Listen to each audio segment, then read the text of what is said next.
Rabbi Pesach Krohn tells an amazing story about Dr. Natanel Lebowitz, no relation, who was the head of emergency medicine in Brigham and Women's Hospital in Boston. One time a woman passed out in the cafeteria, and despite the doctor's best efforts to try to revive her, they weren't able to bring her to. They called in Dr. Lebowitz, they tried the defibrillator, nothing was working, and when it came down to the last chance with the defibrillator, he uttered a few psukim, a tefillah to Hashem, and sure enough, after the defibrillation, so the woman revived. The next day, Dr. Lebowitz had an internal dilemma. What should he do? On the one hand, he didn't want to seem like he was seeking credit for saving the woman's life. Hashem saves lives. But on the other hand, it might be important for them to see that an Orthodox Jew was the one who saved their life. So he decided that he would walk by the room. If the woman would be awake, so then he would walk into the room. But if she would be sleeping, he would take that as a sign from Hashem that it's time to move on. He barely had his head in his room, and the husband started to shout, "That's the guy, that's the guy, that's the one who saved your life." The woman said, "What am I supposed to say to you, Dr. Lebowitz? Thank you. Thank you is just words. I tell you that when I walk my child down the aisle at their wedding, I will say, thank you, Dr. Lebowitz. When I hold my grandchildren, I will say, thank you, Dr. Lebowitz.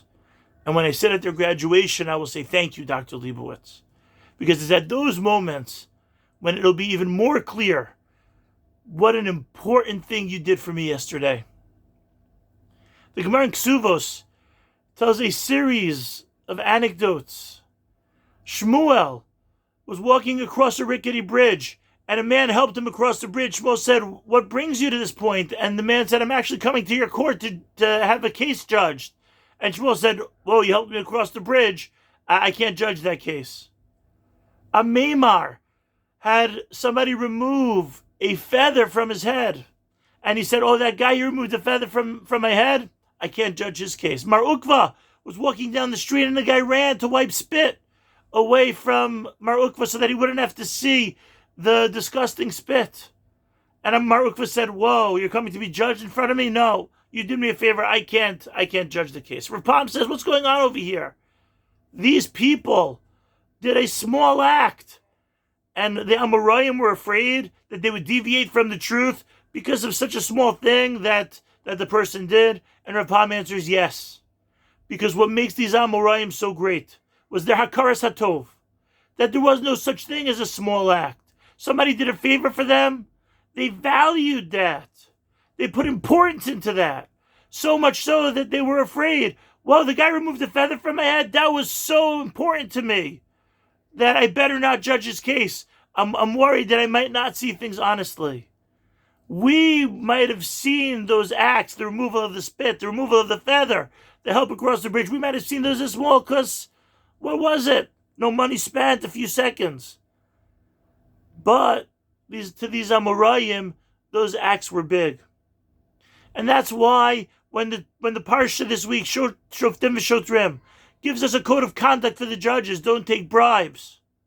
The Torah is telling us, don't underestimate what somebody does for us. Not because we, the judges, might have a low sense of honor, but just the opposite.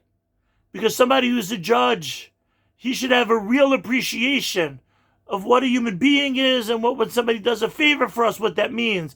And because they hold it in such high regard, so then we're concerned that there might be a taint of honesty and truth in judging this case.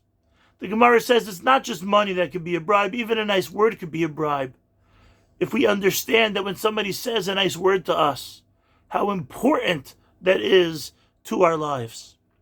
HaKadosh Baruch Hu should help us during this month of Elul to not just pay more attention to what other people are doing for us, but to pay attention to what Hashem did for us during this week, this month, this year, and to give real hakaras hatov, to put real emphasis on recognition of what Hashem did, so that as we head toward the day of crowning Hashem as Melech, we'll be able to do so with integrity.